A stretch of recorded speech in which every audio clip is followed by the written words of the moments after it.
Have you ever found somewhere so good that you wanted to keep it all to yourself? Well, these London spots deserve their moment in the spotlight. Here are my 9 hidden gems that I find myself coming back to again and again.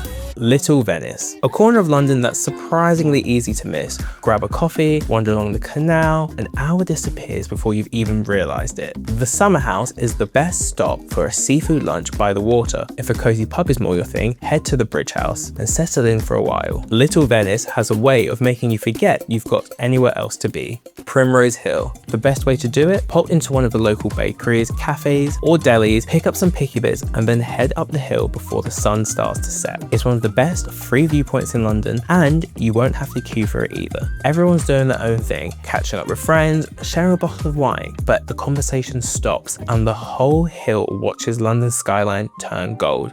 St Dunstan's Garden. Just across the river from the Shard, the church ruins have been here for centuries. Even after being bombed during the Second World War, the vine-covered arches and the old stone walls survived, becoming part of the garden itself. It's easy to forget just how much history is tucked between London's modern buildings, which is why I never rush through this part of the city. Hampstead, yes, that Hampstead, a neighbourhood in North London known for top-tier houses, famous restaurants and the chic London vibe. I have to take you to one of the area's most magical spots, the Hill Garden and Pergola. You'll see hidden pathways and flowers woven between old architecture. If you want to experience Hampstead like a local, head over to the Hampstead Heath natural swimming ponds nearby, a favourite escape on sunny days when Londoners want to cool off and slow down. London really said, I can do both. Brick Lane Market, vintage shopping, street food and a little bit of chaos, Shoreditch is cooling. Some of my favourite pieces in my wardrobe came from the vintage shops here. Look up and you'll spot some of Shoreditch's best street art.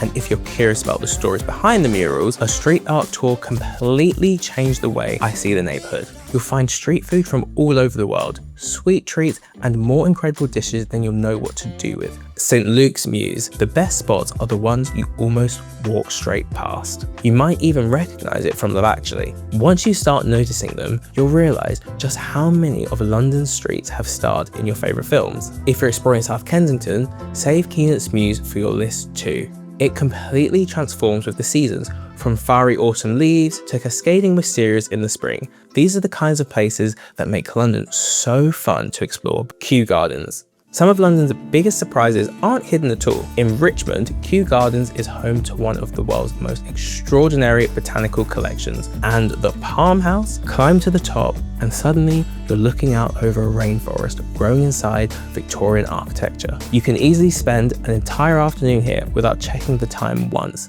Maltby Street Market, just around the corner from Borough Market, a smaller local favourite that deserves all the hype. It's packed with amazing stalls inviting you to try flavours from all over the world. Ethiopian, Venezuelan, Asian street food, freshly baked treats, even better because not everyone knows about it yet. I've got one last place that always does the trick for me. Columbia Road Flower Market. Head down on a Sunday to find fresh flowers and bouquets. There are so many little shops and cozy cafes to explore, and sometimes even a jazz band. It does get busy, especially because locals love it, but that's what makes it special. It's the hidden gems that make you fall in love with the city over and over again. If you're planning a trip to London, save this video for when you're building your itinerary and let us know in the comments which spot are you adding to your list first. Subscribe to us for more travel inspiration, local favourites and places you'll want to explore. I'll see you next time.